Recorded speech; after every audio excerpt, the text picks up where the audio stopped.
Não, eu adoro quando o chat vem e me ataca, outros atacam. É isso, tem que ser. O debate de futebol é isso. Agora, vocês não acham que tem uma boa vontade exagerada com o Rogério Ceni? Porque qualquer outro treinador que estivesse na situação do Rogério Ceni hoje, no São Paulo, ele já ia ter caído depois da final com o Independente Del Valle. Por exemplo, depois do papelão que foi aquele jogo. Ele quase saiu. Ele só não saiu por causa da história da multa de ser o São Paulo e tal. Você não acha que é por ser o Rogério? Não, claro, mas ele tem que ter crédito. Não é por causa da multa ou por ser o Rogério Ceni não São Paulo? Não, eu toquei. O Rogério ia sair. O Rogério ia sair. Ele ia pedir pra sair. Pensou muito em sair. O Rogério, ele tem, sim, um respaldo especial no São Paulo, porque ele é o ídolo que é no São Paulo, e ele já foi contratado exatamente por isso, porque ele blinda a direção do São Paulo. É esse o processo. É claro que ele é diferente no São Paulo. Claro que tem uma boa vontade especial com ele, porque ele é o Rogério Ceni. É claro, se fosse um treinador, eu concordo com você, já teria sido demitido. Mas é o Rogério Ceni, é o tamanho que ele tem. É a blindagem que ele dá para a direção. Esse é o ponto sempre. Ele é o escudo da direção. É claro.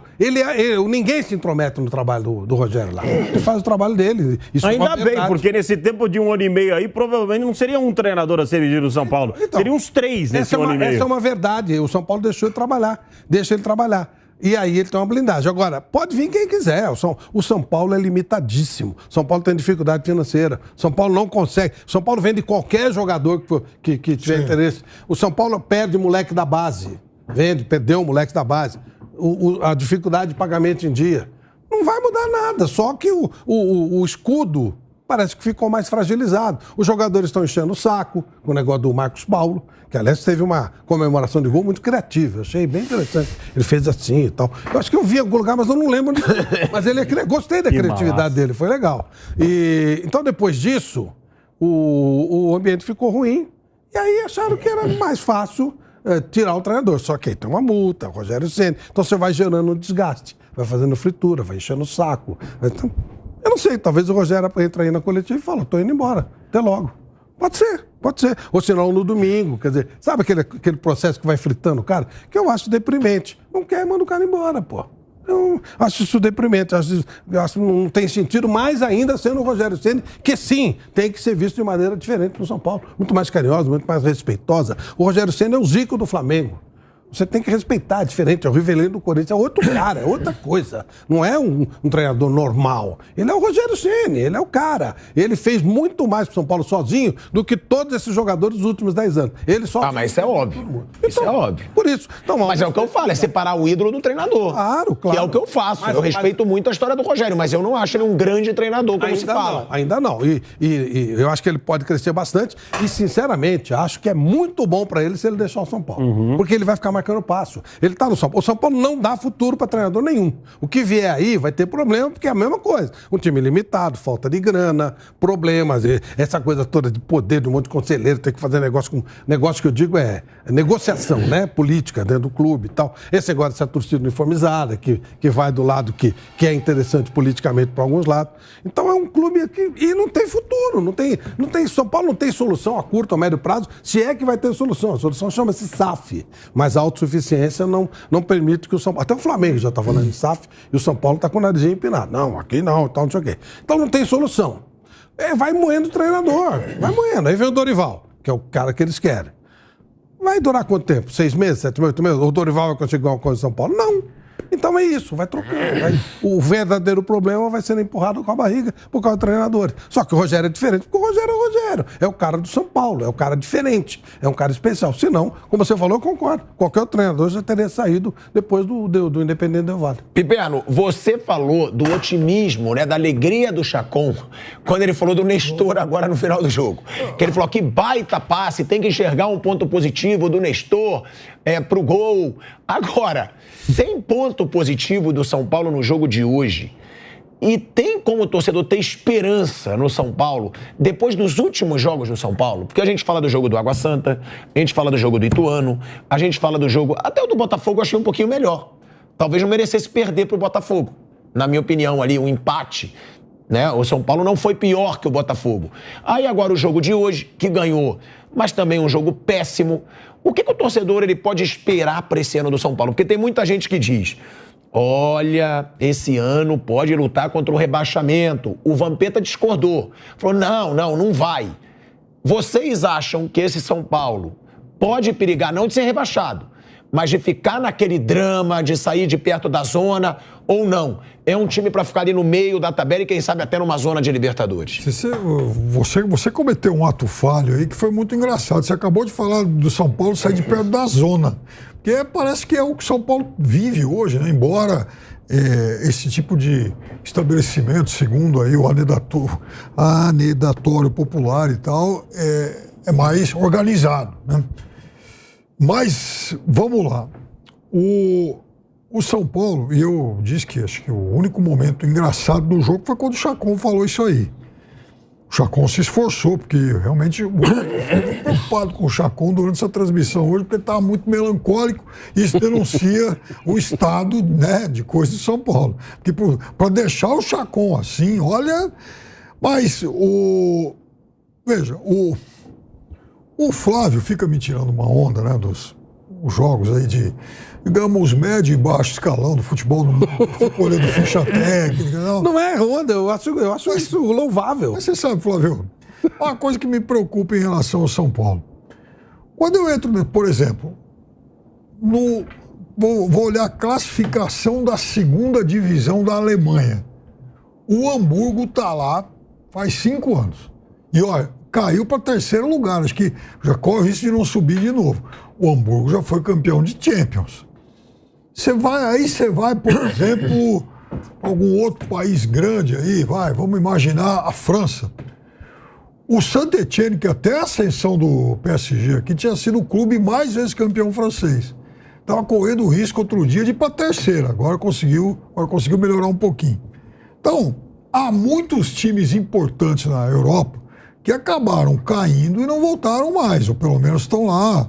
O próprio Cruzeiro estava 3 anos. O Cruzeiro, 3 anos. O Vasco nos últimos 10 caiu 4 vezes. Exatamente. Então, quando alguém diz que o São Paulo resiste à história da SAF, o torcedor de São Paulo tem que cobrar a direção sobre isso. Mais do que cobrar um outro técnico, mais urgente do que buscar um outro técnico é exatamente cobrar da direção de São Paulo, pelo menos a disposição dela avaliar isso, porque o São Paulo não tem futuro sem SAF.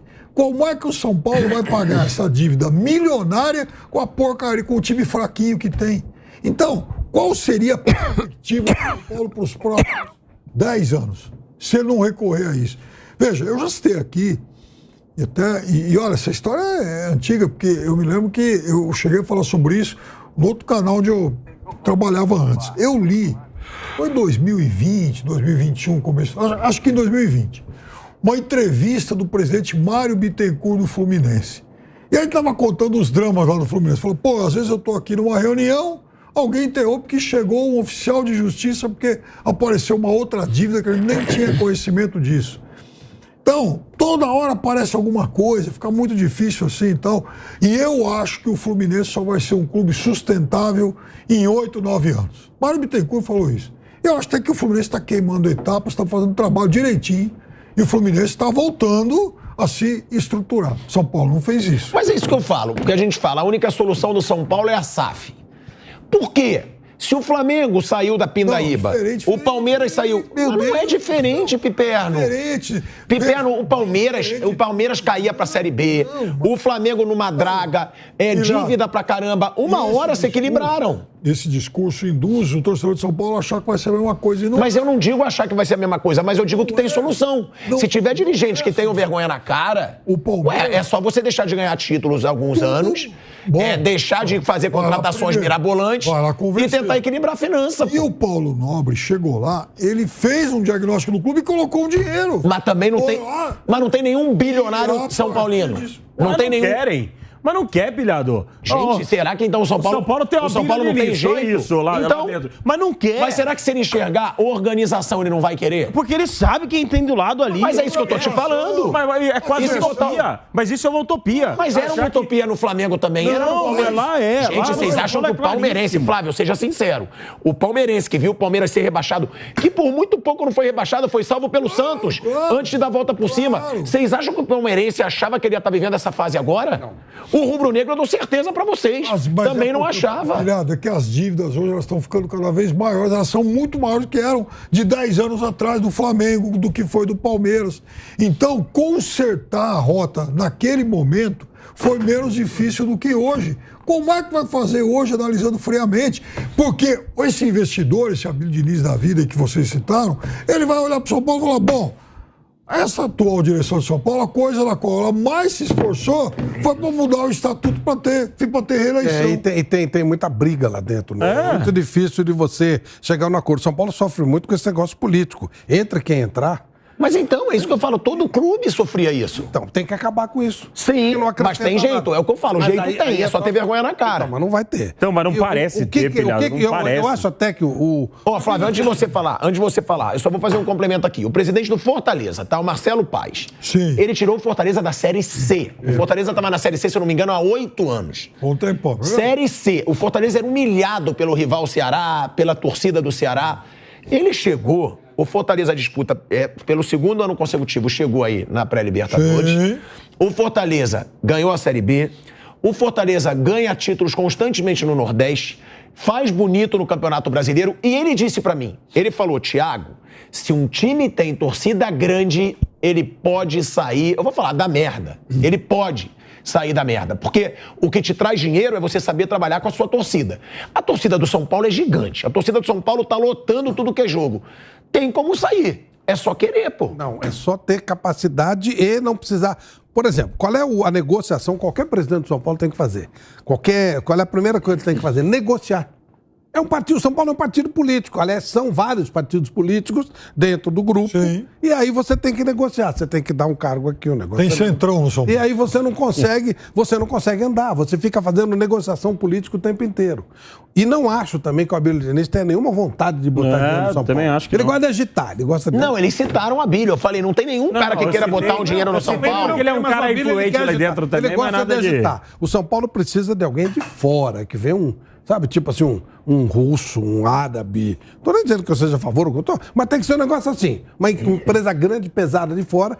Esse o São Paulo se dispuser a fazer, com o patrimônio que ele tem, com a história que ele tem, com a torcida que ele tem, se ele abrir para isso, é claro que ele vai fazer. Claro. Só que vai ter rápido um investidor pesado. Não é, como é que chama aquela lá que puseram no Figueiredo? Não é elefante, não é nada disso. É empresa, se o São Paulo falar assim, ó, eu quero virar SAF.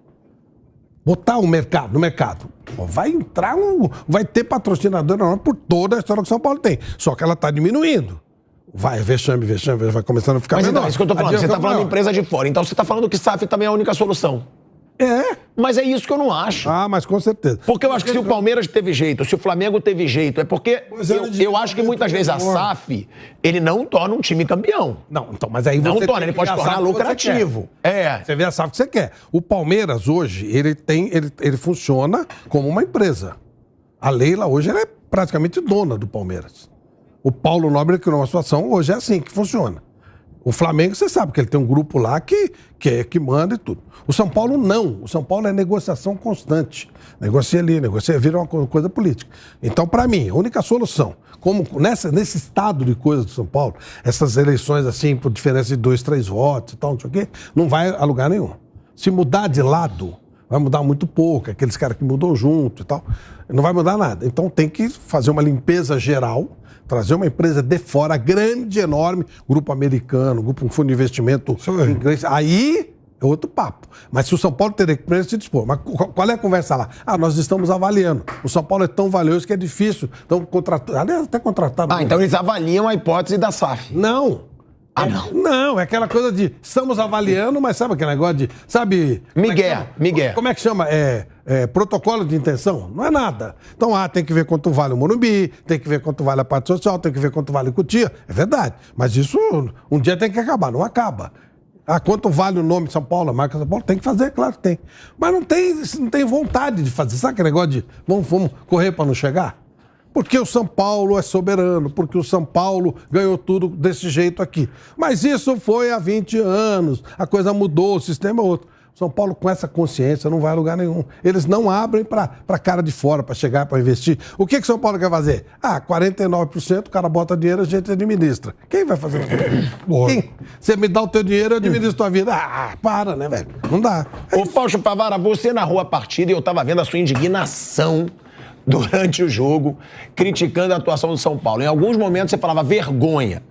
Só que se você for ver os números do jogo, parece que foi um bom jogo do São Paulo. Que lindo. É verdade, eu queria que vocês falassem sobre o jogo, porque, pra quem não viu o jogo, tá? 71% de posse de bola contra 29% do Puerto Cabello.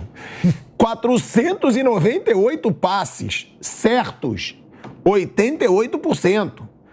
Aí você tem 23 finalizações do São Paulo contra 8 do Puerto Cabello. Mas é isso que eu falo, pra mim, finalização tinha que começar a ter uma regra. Se for razoavelmente perto do gol. Porque tem umas finalizações que não tem... Bola no Palácio dos Bandeirantes foi finalização. É isso, não levam perigo nenhum ao gol, finalização. Mas tá bom, continuando os números. Aí, 9 finalizações certas de 23, uma do Puerto Cabello. O adversário é muito ruim, mas os números enganam. Não, enganam muito, é por isso que o cara tem que ver o jogo. Porque se o cara só olha isso aí, ele acha que o São Paulo fez uma partida extraordinária. É uma boa partida. Boa não, pô. O São Paulo chegou inúmeras vezes aí. O jogo foi horroroso. O São Paulo enfrentou... O Chacon, no início da abertura da jornada, ele falou assim, vão enfrentar o líder do campeonato venezuelano.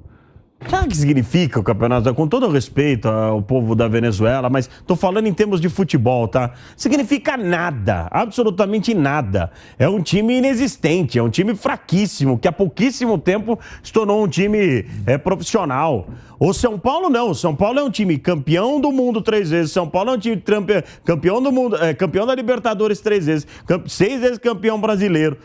Agora, não adianta carregar tudo isso aí nas costas, isso não se apaga, tá lá. Não vai se apagar nunca a grandeza do São Paulo. Não vai. Mas não adianta. O peso começa a ficar, às vezes, maior ainda. De você ter tudo isso nas suas costas e você não conseguir corresponder à altura da instituição. Foi vergonhosa. Eu senti mais ou menos o que o Flávio sentiu com relação à partida de hoje. Só que eu senti pior. Eu achei que chegou um determinado momento, o Calleri estragou a festa lá que eu tava vendo dos jogadores do São Paulo, porque ele entrou de uma maneira diferente. Ele foi o único que entrou demonstrando algo diferente. Mas eu senti que os caras... sabe aquele negócio que fala assim, tudo bem, a gente tem que perder, mas não dá pra perder pra esse time, cara. É impossível perder pra esse time. Aí é demais, aí fica escancarado demais. Foi muito claro. Eu tô vendo aqui, Pilhado, nas redes sociais, quando a gente coloca os gols aqui, tanto no Jovem Pan Esportes, quanto na minha rede social também, a repercussão. É impressionante, se você for ler. Não tem um torcedor do São Paulo que fala assim, que comemora o gol, que tá comemorando o gol. Nenhum. Todos estão falando que jogo horroroso, que tragédia, que isso não é São Paulo. Então não adianta, o São Paulo hoje, uma vitória dessa não engana mais o torcedor. Uma vitória como essa, 2-0, não engana mais o torcedor. E eu volto a repetir, eu não sei o público de hoje, mas acho que não chegou a 20 mil torcedores.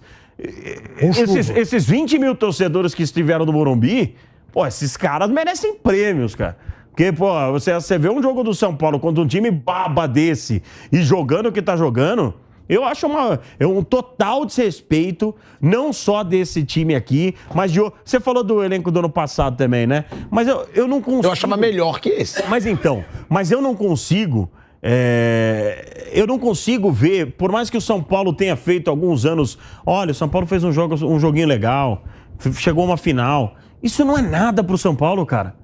O São Paulo não pode pensar que você chegar na semifinal de uma competição tá de bom tamanho. Não, o São Paulo tem que chegar e ganhar o título. É isso que eu não tô conseguindo entender. Eu tenho a impressão, às vezes, que até o torcedor tá aceitando isso, Pilhado.